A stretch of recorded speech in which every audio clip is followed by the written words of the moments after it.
The nation of Israel was set apart by God to become a kingdom of priests and an holy nation. In order to be used by God, Israel needed to be spiritually fit. This meant that they needed perfect justification and sanctification. Justification is having righteousness, and sanctification is having holiness in God's sight. God wanted to provide this spiritual fitness for them, so he began educating Israel in his Jehovah name as recorded in Exodus 3 through 15. God raised up Moses as the deliverer of the nation that had been enslaved in Egypt for 400 years, as recorded in Exodus 3.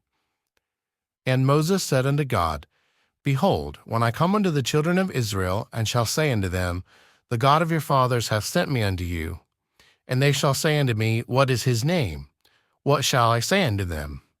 And God said unto Moses, I am that I am. And he said, Thus shalt thou say unto the children of Israel, I am hath sent me unto you. God places a heavy emphasis on his name in this passage. In verse 14, there are two aspects to God's Jehovah name.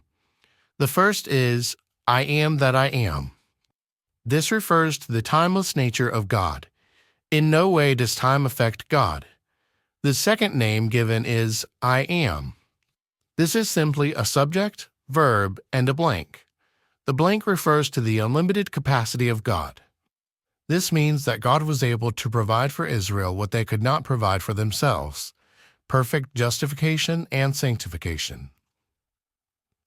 God continued to educate Israel about his Jehovah name after Israel was delivered out of Egypt.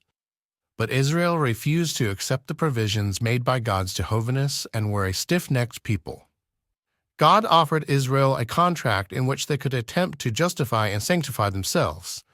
In Exodus 19, the law was offered to Israel at Mount Sinai, and Israel foolishly accepted it. The law put them under the dominion of sin and proved that they were sinful by nature. Under this contract, Israel tried to produce their own spiritual fitness, but their failure to comply with all 613 commandments of the law resulted in great punishment.